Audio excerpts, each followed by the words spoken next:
This is a demo of how to publish your web app really quickly, straight from your own laptop, and by just using a free account on setip.io. So there's no need to deploy your app through complicated CI, just show it around in dev mode and people will be able to access it from their web browser. So you can simply follow this cast and you will be able to send URLs to apps running on your local host in no time. What this is useful for, it can be useful if you are developing webhooks for your app, and that happens often if your server must listen to new events coming from other servers over the internet. So say for example, you're running a Stripe account and you're charging your accounts through Stripe, then you need to know when people purchase membership on your site, and your site needs to be listening from Stripe to webhooks events that will be triggered by Stripe and received by your server. So to simulate this, you would need to be able to simulate it on your laptop and give to Stripe a URL that they will be able to connect to that will land on your laptop. That's one of the common examples of such a setup. So I will show you how you can generate a URL to point to the app running on your laptop, and that can be done really quickly. So first I'm going to show you how it looks like before we create a new account and we disconnect from the one we're connected from now. So I will show you what we will be able to achieve after the new setup is complete.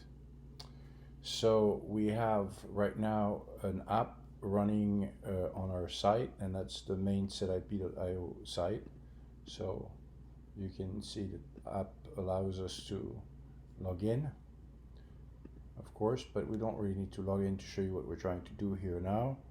What I want to show you is that we got multiple versions of this app running. We got the production version, and then we have the local version running on localhost, which is basically another version of the same web app but running here in the background, and it's running on port 3007, as you can see here, and it's running on a local host. So if I point my browser to localhost point 3007, I get my local web server, and when I point to setip.io, then I get the backend server running on the cloud. I'm just reloading it now, and I'm going to reload it here as well.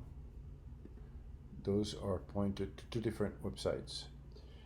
And what we want to do though is, if we were to send this address to people and we tell them, why don't you just input that into your browser, because it says localhost, they will point to their local machine, and there is no server running on their local machine, so that won't work. So what we want to do is provide them the URL. So what we have here is a second tab that runs apparently the same website as the first one here, but really what it is a secured URL that points to the same website as the one running here, except this URL you can provide it to people and they can connect to it.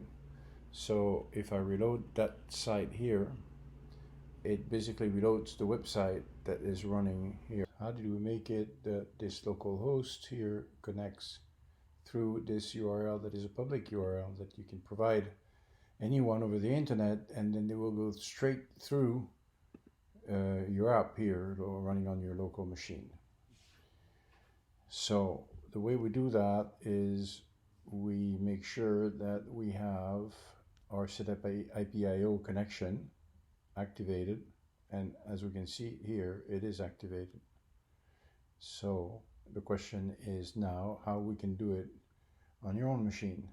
This is running on our demo machine, so we're going to deactivate this connection to setip.io, which will make it now impossible to reach that site. If I reload it, it's not going to be able to go anywhere because we're not connected to it, and that's normal. So we're going to start looking at this one. This one still runs because it's running locally, and now what we want is to create a new account. So we're going to create a new account on the real site. We're going to click on sign up, and we're going to leave the default settings. We're going to leave DigitalOcean as a preferred cloud vendor. That's where your system will be running. And then we're going to use the West Coast because that's the closest from where we are now. And then we will send the registration to a fictitious email address, and we're going to call that user Scott. We'll call him Scott1, and then we will have a password that will be 1 2 3 4 5, and then 1 2 3 4 5, and we're not going to add our domain. We're just going to register. And now we get a message saying that our network and access points configurations are being initialized, and it asks us to check our mailbox for confirmation and install instruction. So what we are waiting for right now is an email in Scott's mailbox, and after we receive that email, we'll find out how we can install the same system as we demoed just earlier, but then you can see how we set it up. So we now have received our email, our confirmation email that explains what it has done for us. We have a few links. One of them is to our API editor app that is running just for you on your own host. This, in fact, is the URL of your own host. And we're going to go quick on that one. It explains you how to access your various devices. And we're going to go quickly. The goal is not to read that email for you. It's just to show you how it works. So we have an attachment here, and that's a zip file. And we're going to download it. And we're going to open it. Received our email. We see the attachment, and within the attachment we got a bunch of files, and we're going to use client 8conf to configure our new peer on our new account. So we're going to add an empty tunnel, and here we're going to select this file, and we're going to copy and paste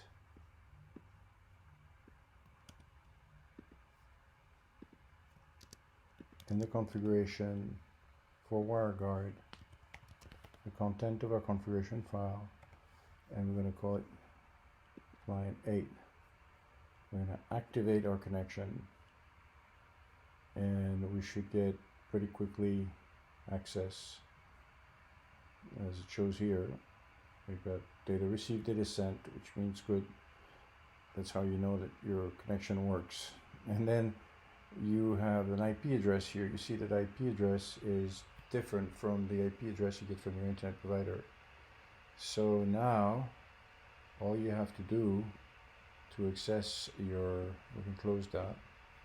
And now if you want to access localhost on port 3007 through your new SetIPIO account, you're not going to use this one anymore. You're going to use here.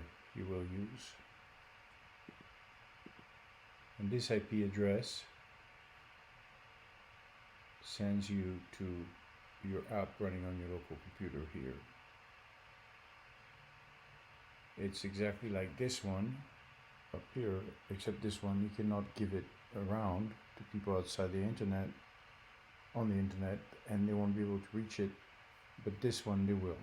So you can just basically copy and paste this address and just send it to anyone through messages, email, or you can share it. And as long as your connection here stays on, it will be a stable connection, meaning that if it's not on because your connection is off for whatever reason, say we disconnect it like we do here, then you will still get a response, but it will be a different kind of response, and it will take a little bit before it times out, but it will say that the server is not configured properly, because it is not.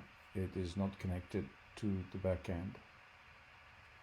But otherwise, as soon as you reconnect, you should Anyway, we reconnected it now, so now it doesn't time out anymore. It just connects pretty quickly. That's it. That's all I have for today.